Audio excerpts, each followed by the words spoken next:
Hey everyone, I'm in a tough spot right now, and I'd love to hear your thoughts. My name is Gigi. I'm 27, and I have a 7-year-old daughter named Naomi. I was married to my ex-husband, Jack, who's 30. We were together for almost 8 years, and during the second month of my pregnancy with our second child, I found out Jack was cheating on me with his coworker, Susan. I accidentally saw their messages on his phone. When I confronted him in tears, he finally admitted that Susan was also pregnant with his child. I was so shocked I almost passed out. Jack and I fought constantly, but despite everything, my then mother-in-law came to support me. I was under so much stress that I ended up having a miscarriage. When Jack found out we lost the baby, he didn't stay to grieve with me or comfort me. He just left to be with Susan and blamed me for the loss. I was devastated and cried for days. Thankfully, my ex-mother-in-law stayed by my side the whole time and helped take care of Naomi so I could process everything. The divorce was brutal. Jack refused to pay child support, but was eventually forced to by court order. Throughout the process, he made it clear he wanted nothing to do with me or Naomi. He gave up all custody rights, and it broke my heart for my daughter. But there was nothing I could do. He paid child support on time, but never once visited Naomi or even asked about her. Later, I found out Susan had given birth to his son, and they've been together ever since.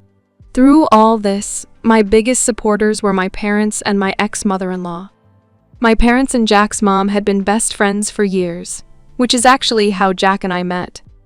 When my ex-mother-in-law found out about the affair, she was furious with Jack and immediately took my side. They fought constantly over his relationship with Susan, and eventually, she vowed never to speak to him again. When he left our family, she made it clear she wanted nothing to do with his new partner or their child. As strange as it sounds, she kept her word. Until her death, she never reconciled with Jack, even when he begged her to meet his son. Susan was jealous that my ex-mother-in-law considered me and Naomi family, but not her. When my ex-mother-in-law came to help me, her relatives heavily criticized her. Jack's father had passed away years ago, and his family tried to convince her to forgive Jack. They argued that he was her child and she should move on, especially for the sake of her grandson. But she stood her ground. When Susan gave birth, Jack's family started supporting him, knowing he had cheated on me, and didn't even bother to check on me or Naomi. It got to the point where they stopped inviting my ex-mother-in-law to family events just so they could invite Jack and Susan, because she refused to go anywhere they were. I felt bad for her, but she always reassured me, saying I was like a daughter to her, and she didn't care if her family cut her off. I'm so grateful for her love and support. It's rare to have that kind of relationship with an ex-mother-in-law. Over time, her health declined. She couldn't walk or take care of herself. I offered to have her move in with us permanently so I could care for her full-time. We hired a nurse to help in the mornings, and I took over in the evenings. I spent a lot of time with her, and it never felt like a burden. Naomi adored her grandma and was happy we were all together. Then, my ex-mother-in-law confessed that after Jack left me, she had changed her will. Originally, as her only son, Jack was set to inherit everything. But after the affair came to light, she rewrote it. Now, the house and her life insurance would go to Naomi. She left me a significant portion of her savings and a family heirloom, explaining it was a sign of her trust and respect. She asked me to keep the heirloom and eventually pass it on to Naomi, so a part of her would live on in our family. It was incredibly touching. Jack was left her car and his father's art collection. The money for Naomi would be held in a trust until she turned 18, with me as the trustee. If anything happened to me, my parents would oversee it. I was in complete shock and didn't know what to say. I was grateful she valued us and wanted to secure Naomi's future. I repeatedly suggested she reconsider and include Susan and their child in the will. I said I held no grudges, but she stood firm, insisting that I was still Jack's wife in her eyes, even if we were divorced.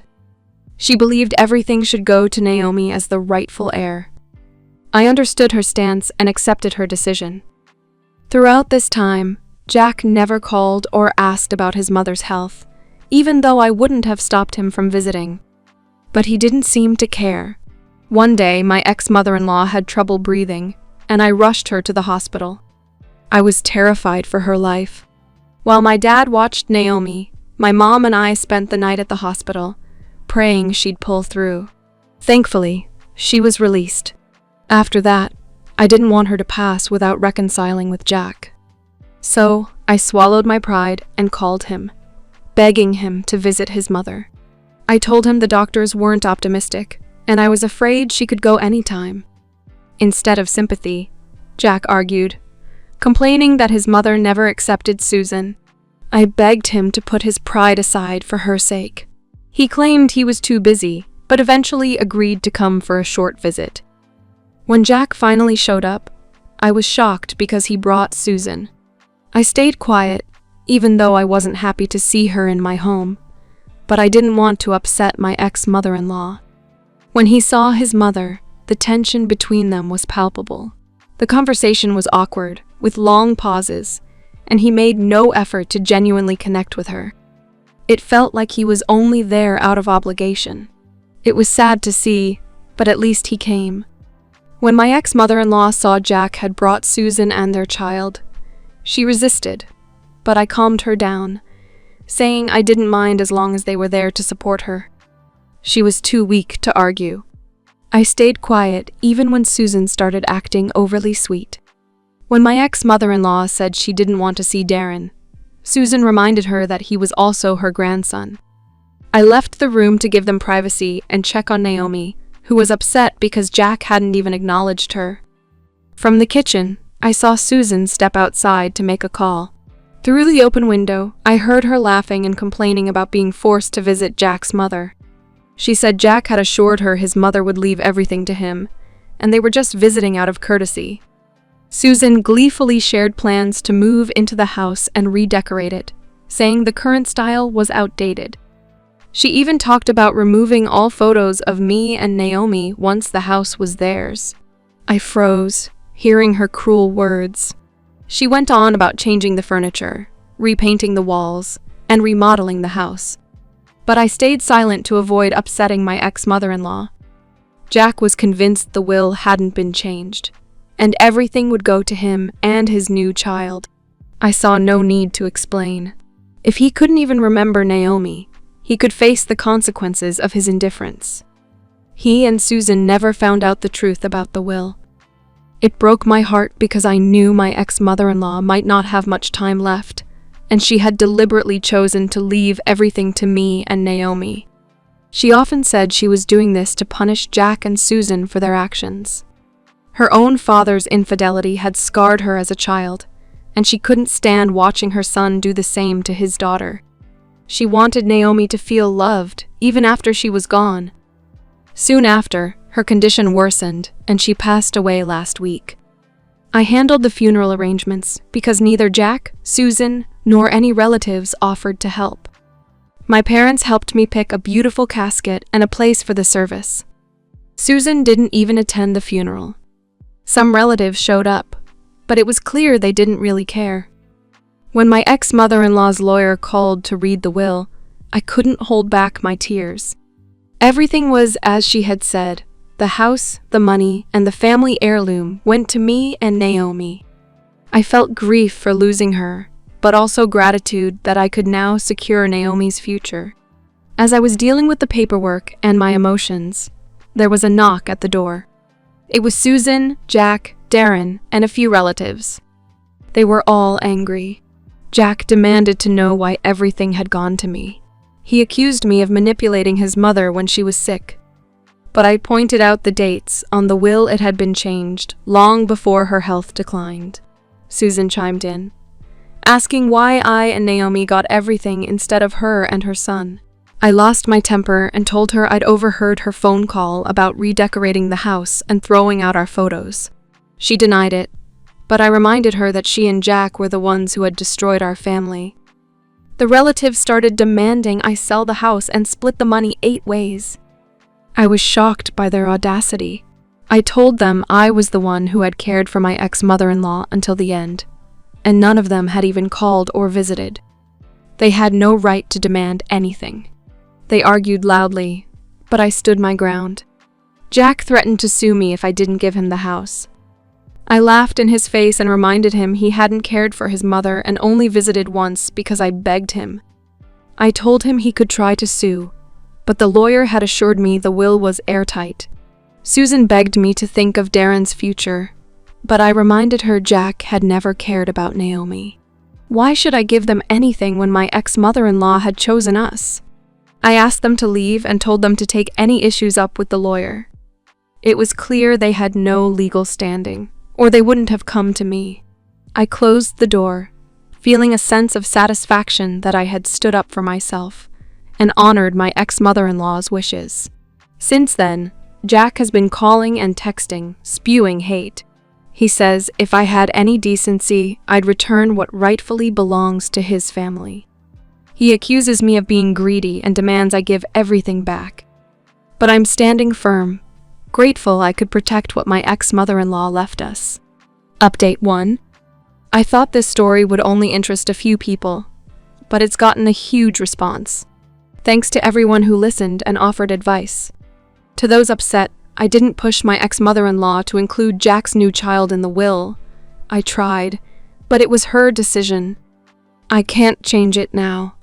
Call me selfish, but I'm prioritizing my daughter and myself. Yes, I'm angry at Jack and Susan. Their affair broke my heart and contributed to my miscarriage. When I was at my lowest, Jack left me for Susan. My ex-mother-in-law chose not to include their child in the will.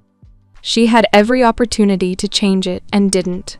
I feel for their child, but it's not my responsibility. Jack still got his father's art collection, worth thousands, so they'll be fine. Those judging me probably wouldn't act any better in my shoes. I'm not backing down. Naomi is Jack's daughter too, but he only cares about his son with Susan. Why should he get anything after all the pain he's caused? Update 2. Things with Jack and Susan are still tense. They keep demanding their share and making accusations, which is exhausting. Yesterday, Susan called me out of the blue and started yelling, calling me greedy and accusing me of stealing what's rightfully theirs. She even said she was glad Jack left me after the miscarriage because I didn't deserve him. I was at work and tried to calmly explain it was my ex-mother-in-law's decision, but Susan wouldn't stop. She threatened me and my daughter, saying if I didn't give Jack his share, she'd go after Naomi and tell her the truth about me. I shut her down immediately, warning her I'd call the police if she came near my child. I reminded her I had proof of her threats and could easily get a restraining order. I also mentioned I could report her to her employer for harassing me during work hours. That seemed to sober her up. I called Jack right after and told him what Susan had said. He apologized, claiming he didn't know she'd threatened Naomi. But I cut him off, saying I owed him nothing and would keep everything his mother left me. The will is legal, and there's nothing he can do. I warned him that if he or Susan contacted me or my daughter again, I'd go to the police. Since then, my phone has been quiet. If they try anything else, I'll follow through on my promise. Update 3. It's been 2 months since my last update. Naomi and I have moved into my ex-mother-in-law's house. I often catch myself wishing she were still here. I miss her. Every room, every corner of the house feels filled with her presence. The kitchen where we talked for hours. The yard where she loved to sit in the evenings. Her warmth is everywhere. Every day, I feel a mix of gratitude for securing Naomi's future and sadness that the person who meant so much to us is gone. I find comfort in knowing this house, where she lived and was happy, will be a real home for Naomi. In these moments, I feel her spirit with us. I want to honor her memory by cherishing everything she left us. Let me know in the comments what you think about this story. One viewer said, You'd probably do the same in her shoes. And it's true, money and inheritance bring out the worst in people. But I have no regrets. I cared for my ex-mother-in-law until the end, and I'll stand by her wishes. Thanks for watching until the end. Check out my previous video here, and good luck.